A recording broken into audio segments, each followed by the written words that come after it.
Very, very tight.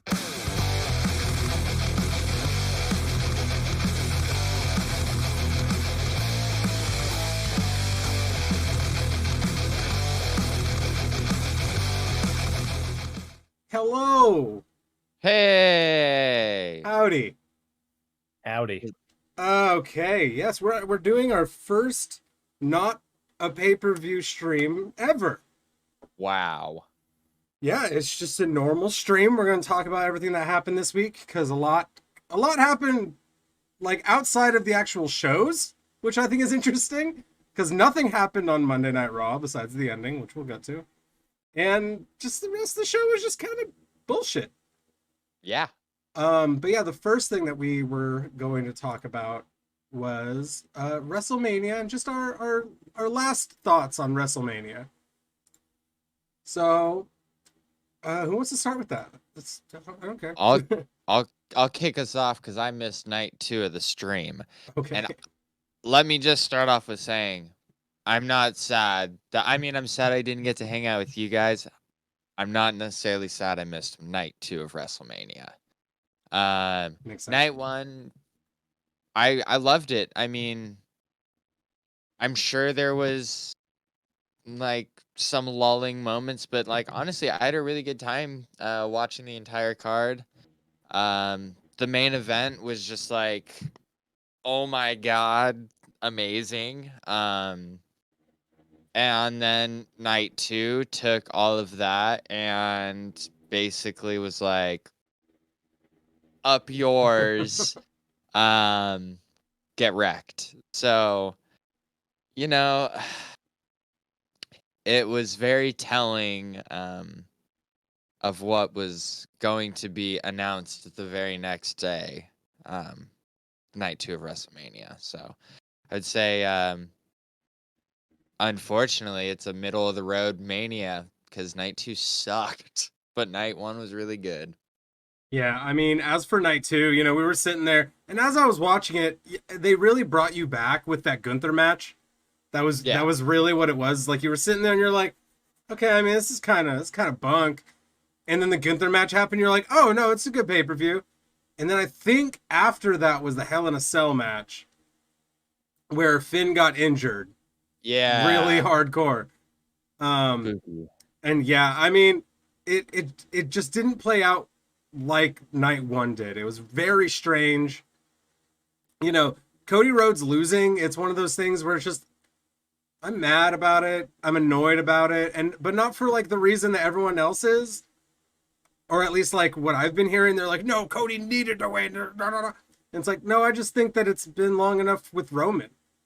That's it. Like I'm not a Roman hater. He's had a very good run, but it was time for it to be over. But I guess whatever plans they have laid out, we'll see how those come to fruition. But right now I don't think it was the right call. It's bad, okay. Yeah. Shane, you hurt your quads. Yeah. I heard you hurt your quads on night 2. Blew my quads so bad. Can't even walk, dude. It's terrible. But hey, Snoop Dogg came in and saved me, so that was good. Yeah, that was nice of him. Yeah, very nice of him. Very chill guy. Yeah. So do you have any final thoughts on night 2, or are you good on night 2 now? I mean, yeah, the more I think about night 2, the more I'm just upset about it. The ending of the main event just kind of took the winds out of the sail as far as like the end results of night 2. It just seems more evident that they're going with the 2012 John Cena arc for Cody Rhodes, and that way they can make both fan bases happy, where Cody Rhodes will, continue to build up his heroic I'm the top face of the company storyline, and Roman Reigns will hit 1,000 days as champion.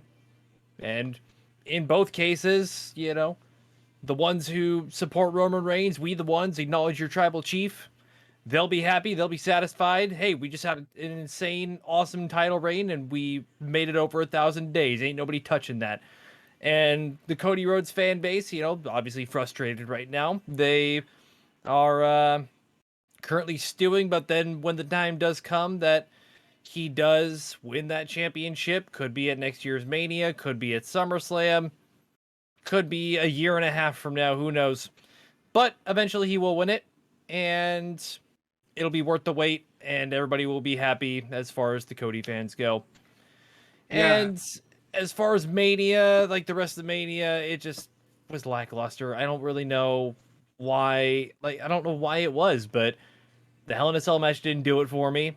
I don't even remember what other matches were on the card. The only match that seemed to matter for me was the Gunther, Sheamus, and Drew McIntyre triple threat match, which at some point is going to lead to Sheamus dethroning Gunther, and who knows when that's going to be. I think he still needs a few more weeks or a few more pay-per-views with the title, but all in all, fantastic match, and probably was the match of the weekend.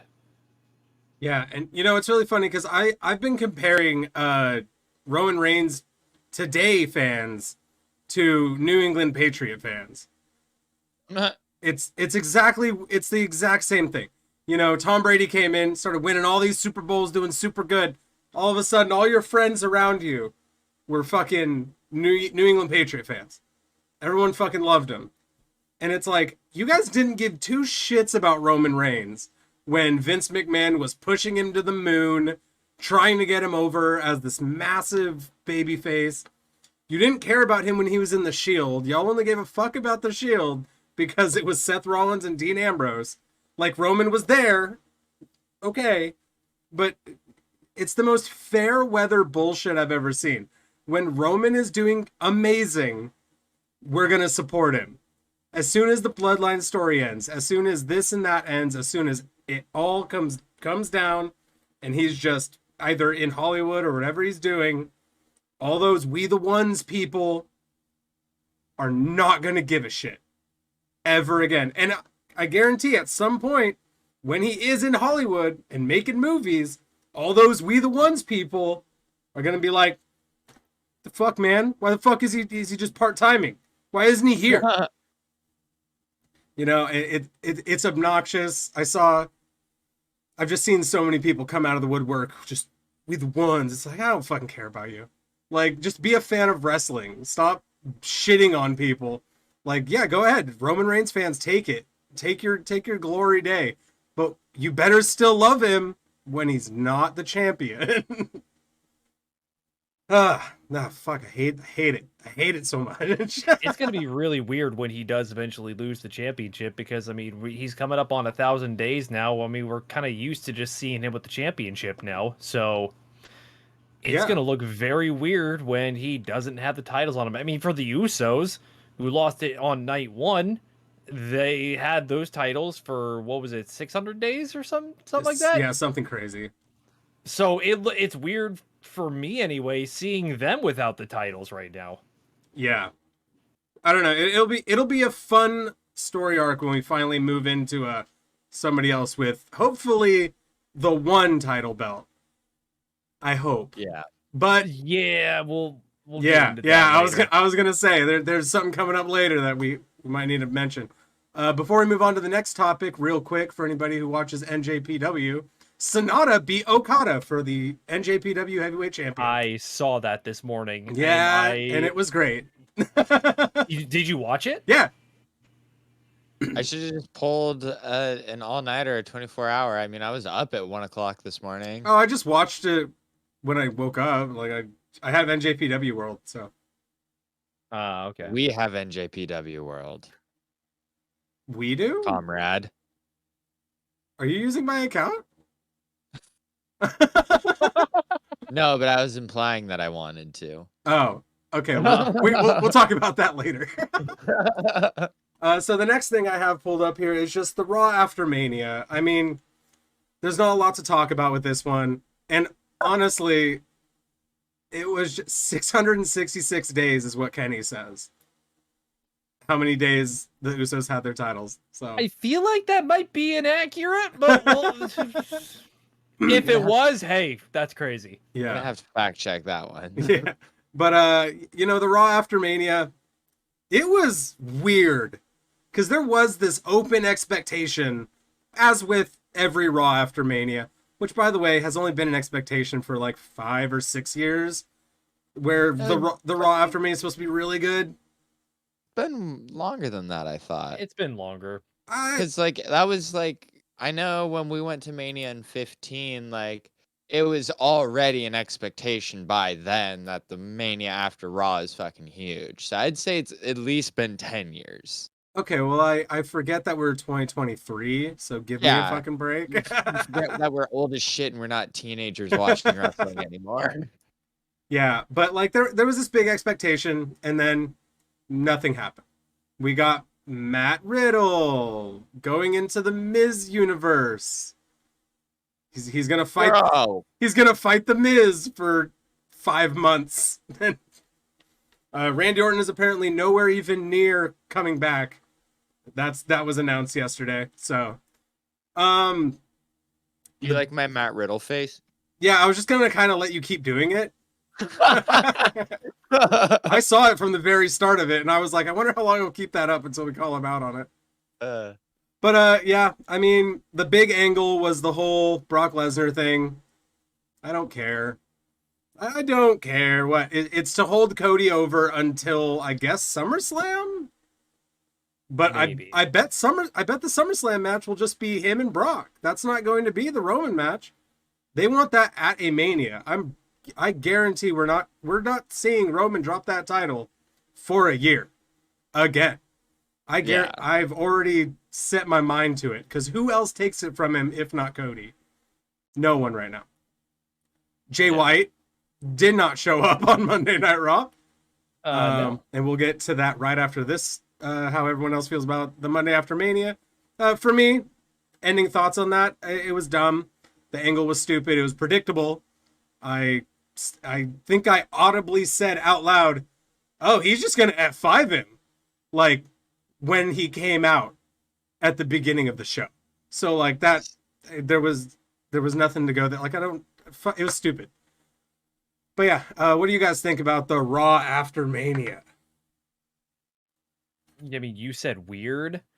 That's a very nice way of saying awful.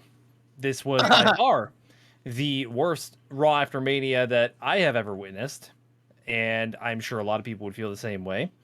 If you don't, you were probably in the crowd in Los Angeles, in which case your opinion is irrelevant. Yeah, Brock Lesnar and Cody, that was the biggest angle of the night, and even that, it's just weird. It literally, I said it earlier, it has 2012 John Cena vibes to it. They're just going to hold Cody over. This has nothing to do with Brock Lesnar other than it just gives him something to do, and it gives Cody something to do. And I guess for whatever reason makes Brock Lesnar a heel again, which I thought he was doing great as a face, but maybe he's just running out of people to face at this point.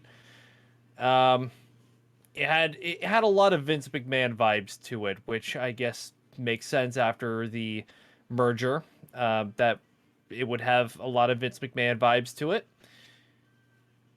I really don't have anything else to say about it other than it was bad. I am terrified about the direction of Monday Night Raw. I am scared about the direction of the company in general because, I mean, SmackDown wasn't much better. No. And it just feels like what was very promising at one point for the company, it's not promising anymore. And I don't want it to be that way. I was just starting to really enjoy watching Raw and SmackDown and the pay-per-views again.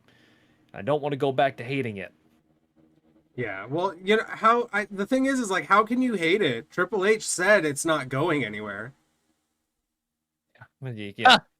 Hey, Right. you want to know what else Triple H and Vince McMahon said on the Monday Night Raw before Christmas in December of 2018? No, yeah, 'Cause, that's really weird that you mentioned that. I don't know why you would bring that up, but yeah, what happened? What was that about? Yeah, in Sacramento, California, at the Golden One Center, where it was me, Shane, Michael. You weren't there, Matt? Yes, were you? I fucking was. You were. Oh right, dude, I was so trashed. I don't know. I was so trashed. Yeah, that was the 6-hour fucking Raw we got Yeah, stuck with. That was a 6-hour Raw. We're 2.5 hours in. I went, oh fuck. Yeah, that was the Raw where the McMahon family came out and was like, the fans have the power. Ugh, we're just lying straight to your fucking face. Fuck you. All of the McMahons and Triple H, every single fucking person came out, and we were so excited to hear Shane's fucking music live and Triple H coming out. It was so cool. Yeah, Vince music hit. We're like, holy shit, what's going on? The biggest lie in WWE history was about to happen. Yeah, and then later on, I believe the next year we got the Fiend Hell in a Cell match. Maybe 2 years later. It was something along those lines, yeah. Yeah, we have great Monday Night Raws and pay-per-views in Sacramento. Oh yeah, fantastic. For some reason, yeah. Yeah. Do you have anything else to say about the Monday After Mania, Patrick? Bad. Okay. Yeah, that really makes that's it. That's the whole kit and caboodle. Haven't said that in a long time. Anyway, I guess then the next thing we'll talk about, I didn't make a little card for it because I forgot. AEW Dynamite. Dub. It was kind of like the Raw after Mania. Yeah, like holy shit. I mean, they kind of had their own little Mania announcement.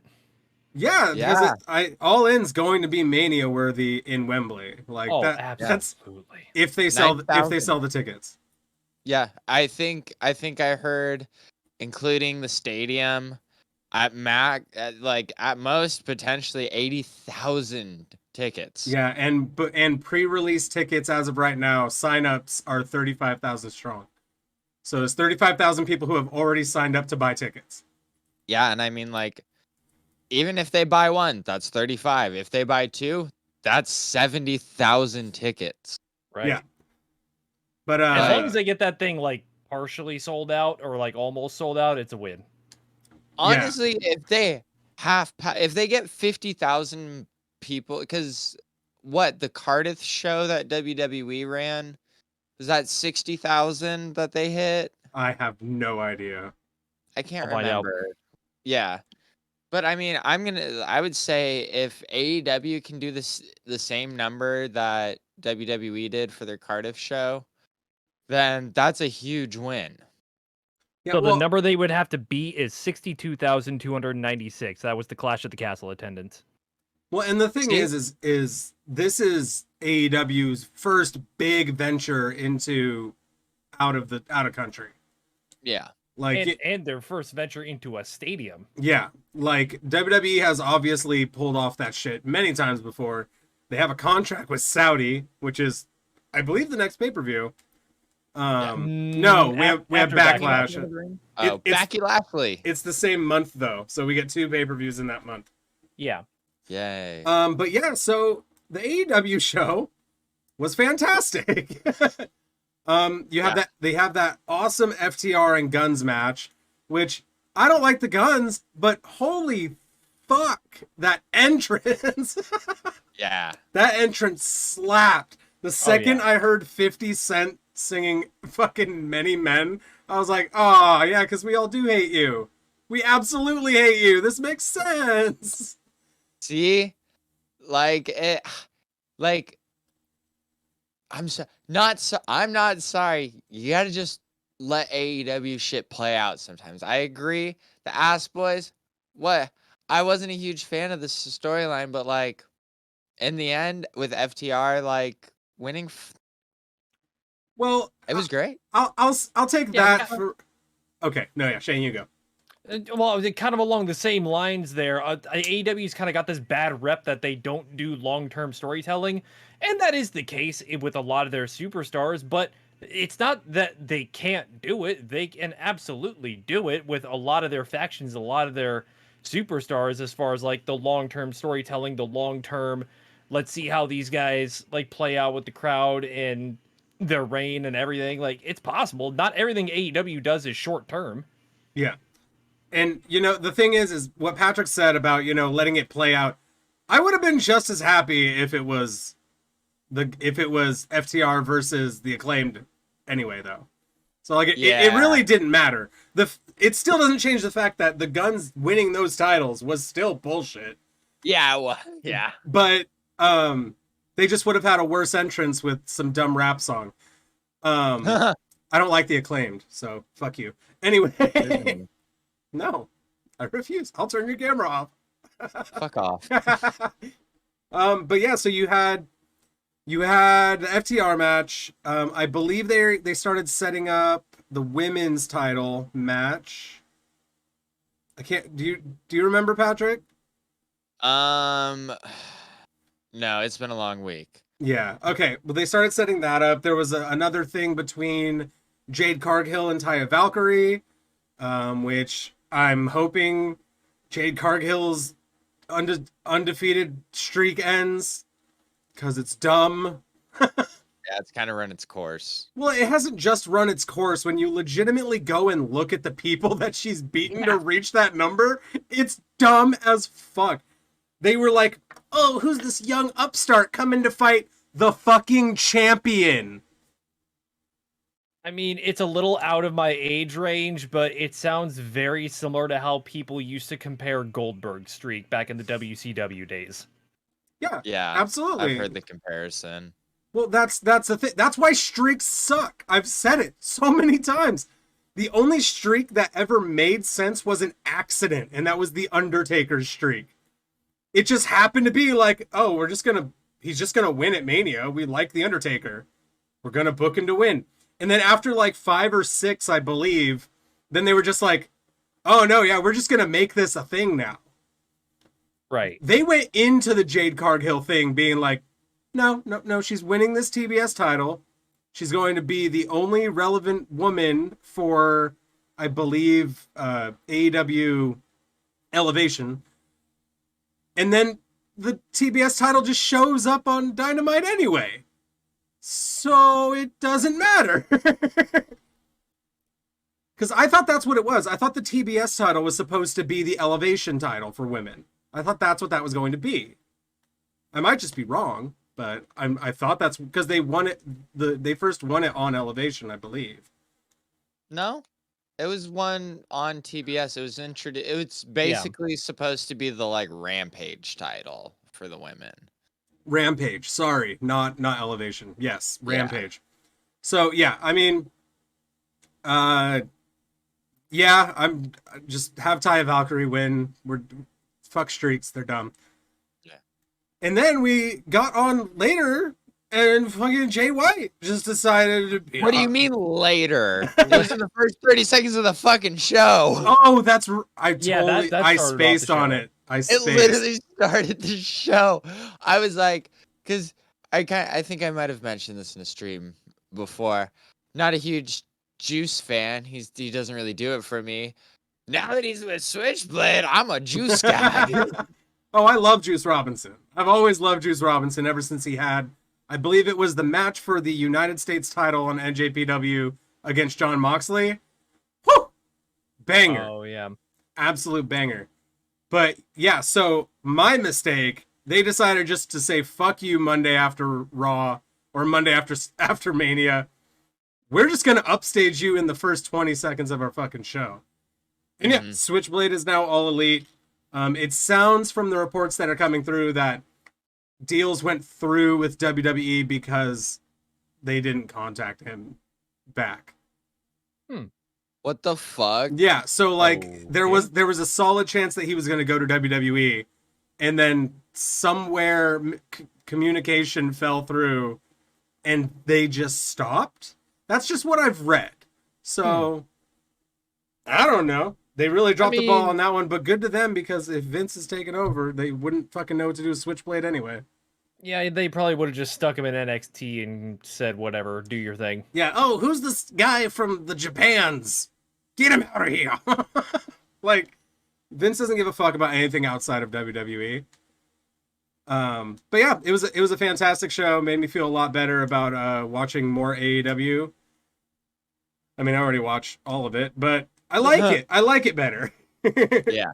It's back on track. It feels like the 2019 AEW is coming back, which is good. It was in its little sophomore slump years. Yeah, But I think it's coming back strong. I do need to see more consistency of MJF working. He just it's been weird since he got the title. It's just been weird.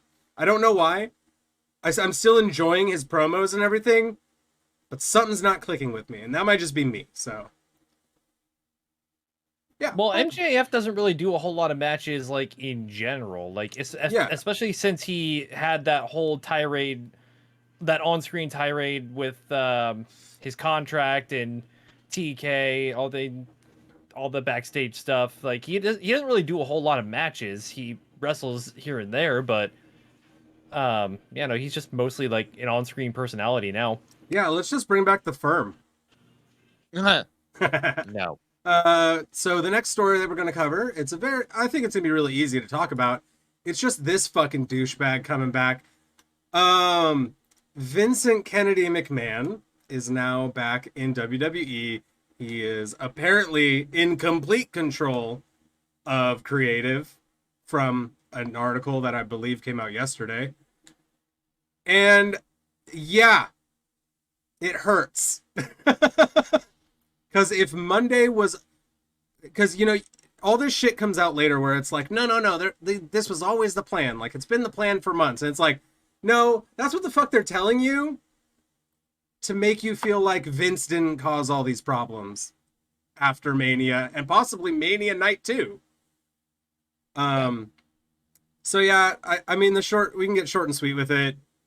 It's bad.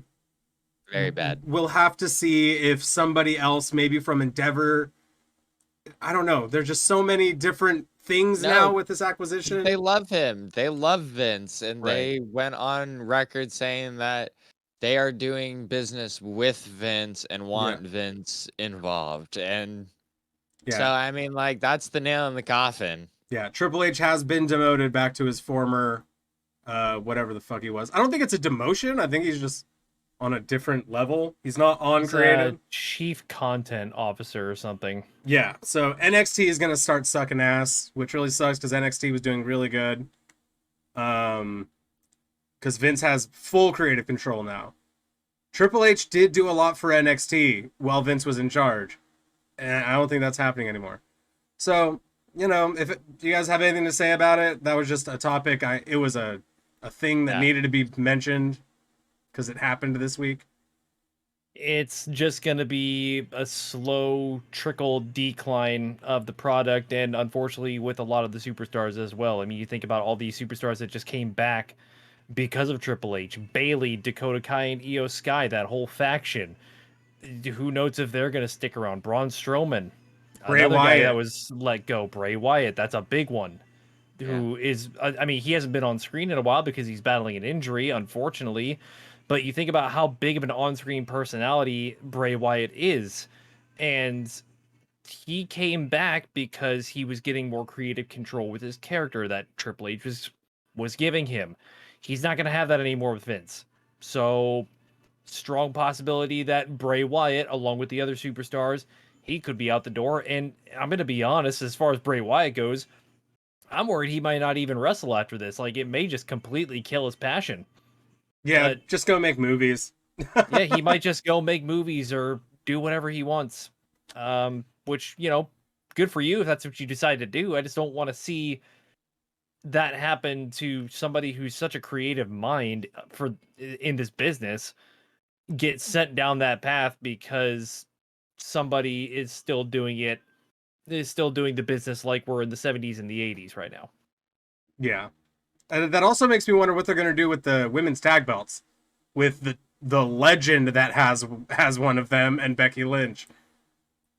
He might just have her keep that title for a long time just because she's a legend, and and Vince just thinks that that's what everybody wants is legends and people from the 90s and 2000s. Like, yeah, it's cool to see them every once in a while in Saudi, and that's it. Big meaty men slapping meat.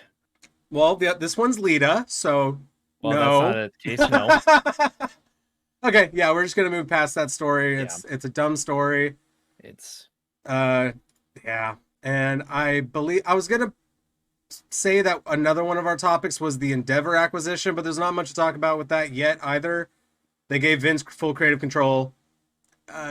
Nothing's changed. I think Dana White has a little bit of say in WWE now, which is really fucking weird. But it doesn't matter. It's until more information comes out. exactly. It's still very new, so we don't really know a whole lot of information on it. We can just speculate. That is actually something that I heard as far as like a speculation goes with Dana White like having a say in some WWE stuff. There were some people speculating that after the whole Brock Cody thing, Brock may come back to UFC for a few fights. Yeah, I mean that would be kind of fun. Yeah, I guess. But like I don't really watch UFC. I'm not a real big fight guy.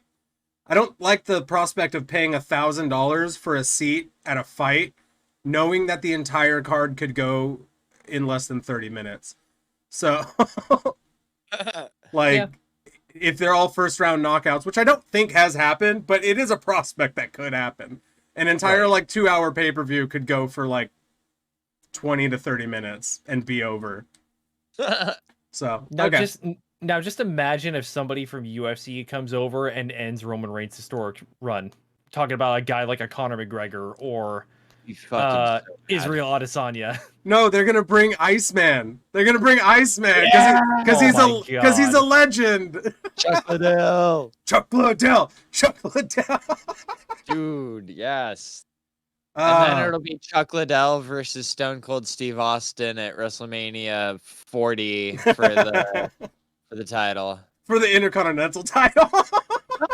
For the European title that they brought back. Yeah, no, they bring the UFC title over. And by the way, guys, we're getting rid of weight classes. So it's Yokozuna versus Rey Mysterio In a UFC match. for the bantamweight belt. God. Okay, so the last topic, honestly, we have, because I don't know how much you guys have to say about SmackDown. I have nothing to say about SmackDown, except for there's a draft. There's a draft happening, which I believe means the belts are either staying on Roman or they're going to split the belts, and the brand split is still very much a thing. Yeah, I'm like, there's a brand split still? No, this means nothing. Yeah. Well, the thing is there was no, like, the brand split wasn't talked about at all ever since Triple H took over. Right. This has me worried. Yeah. This has me like wild card rule worried when they tried to do the wild card rule. We're like, only like six superstars can show up once a week or what? Like, no, just have your wrestlers show up. Just have them work. It's their job. Just have them show up. I don't care Have if it be one show. yeah, One continuity. yeah. Well, then they can't do the one time where SmackDown and Raw go face to face in competition at Survivor Series. The one time of year SmackDown and Raw go face to face in direct competition. Yeah, and NXT that one time. Yeah. But yeah, And all those other times during the year that it happens. no, it doesn't happen. That's the wild card rule. That they're on different shows. But anyway, the draft has me worried for the future of WWE, and I think this circles back to Vince coming back. This circles back to Endeavor taking over. I do not think we would be having a draft right now if none of that happened. Because I think Triple H and the entire fan base knows for a fact that a draft is not needed when you just have wrestlers who come in and wrestle. Sergeant Diamond says, "How are we all doing?" I'm doing great. Doing great, Diamonds. Good. Happy Bad Bunny Sunday for all who observe. Bad Bunny Sunday. I don't know any Bad Bunny songs, and I don't think I could sing them anyway because I'm Spanish. So yeah, Yeah. we're having a draft. What do you guys think of the draft? It's dumb. It's pointless. There's no reasoning behind this at all except for more publicity. They're not going to abide by it. They're not going to do what we think they're going to do. We think that, a lot of people are like, oh, does this mean the title belts are finally going to get split? No, this just means that wherever Roman goes, that's where the titles are going to go. And they're probably just going to end up having to unify those two belts that he has at some point. I'm surprised they haven't done it yet. And then just make a whole new title belt like they did back when Dean Ambrose took that title to SmackDown and they had to make the Universal Championship. Unless they're really right, unless they're really trying to make the United States Championship something or the Intercontinental Championship something, which I highly doubt they're gonna do. It's dumb. They're not gonna abide by this draft, and they're not gonna do what we expect. So it's just going to be disappointing. I'm not looking forward to it. I just think it's a distraction. It's a distraction to keep our focus somewhere other than Vince McMahon right now. Yeah, it's to make sure we watch. That's really what it is. It's to make sure, like, oh no, they're gonna watch because there's a draft. People always watch the draft, which they're right. Yeah. It doesn't mean anything, but like, it's weird to see them be like, and this person's been drafted to NXT, and it's like, they've been on the main roster for like 25 years. What the fuck's going on? Y'all motherfuckers had Dolph Ziggler win the NXT heavyweight title last year. You know, all it is, all the draft is a lazy way for them to split up tag teams, like the Judgment Day, who are probably going to get split. Damage Control, if they're even still with the company, gets split. Street Profits, that's another tag team that might be split, and it's just going to be a lazy way to do it through the draft. Yeah, I've heard Bailey is not in Damage Control anymore from like insider sources. Not talking to me. No. Because talking to Patrick. But yeah, I read somewhere that like Damage Control has essentially been split up already, and it's just going to happen. Like Io Sky and Dakota Kai are just going to come out alone now, and it's just gonna be like, oh, cool. Yeah. Well, yeah, Sergeant Evans, I think they needed to go their separate ways also, but there needed to be like a story reason why. You can't just say fuck it and just, right. Like, they were a huge part. But That's what I mean. Another thing that I'm very worried about is Vince McMahon was not a fan of Gunther when he left. So I am very scared of what's going to go on with the Intercontinental title.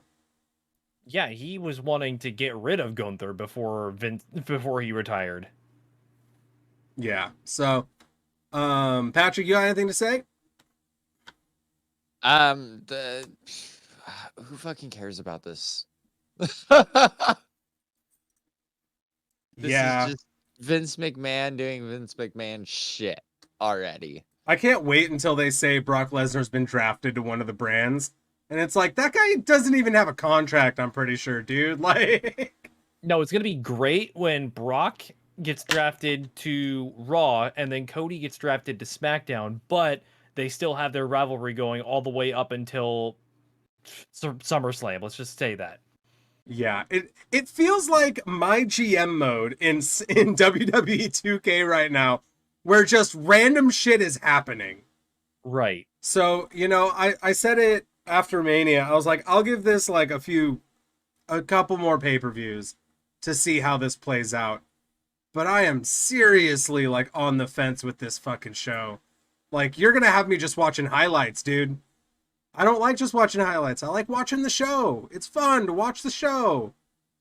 But you're gonna force me to fucking just watch highlights of this. Right.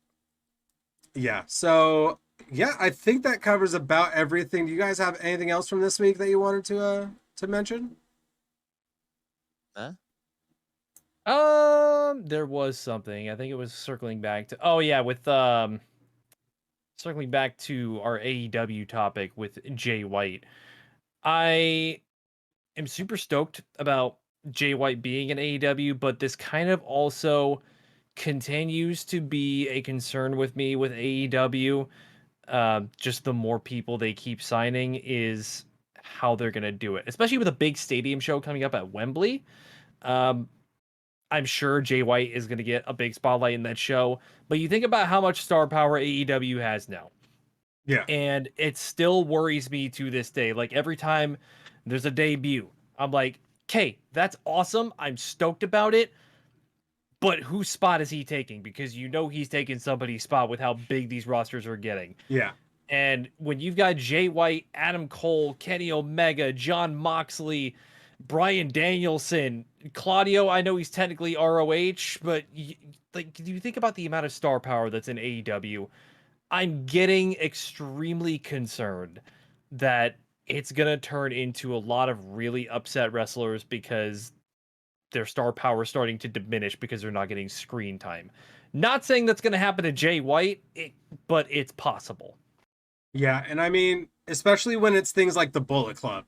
When it comes to that, it's like they're going to be put on they're going to be put on a pedestal because they're Bullet Club. Speaking of, isn't Jay White technically not a part of Bullet Club anymore? See, I was wondering that too because I believe he got kicked out of Bullet Club and somebody else took over Bullet Club. Yeah, that's what I thought too, but him and Juice are like doing all the Bullet Club stuff and I'm like, yeah, I don't know what happened. I don't know what that's all about, but we'll figure that out over time. But no, most likely not. But yeah, you have the likes of like Keith Lee, who where the fuck's Keith Lee? Y'all, where the fuck's Keith Lee? Keith Lee's been on TV in the past few weeks. Bro, where the fuck is my boy Miro? Dude, right? I thought he wasn't with the company anymore. I honestly thought he was like fired like days ago. No, I'm a fucking big Miro fan, like, and I haven't seen any news on him leaving the company. I mean, I've seen him be upset that he's not being used, which rightfully so. Like, Miro, if you're out there, I want to see you on TV. I love you. I love you, you, Miro. Yeah.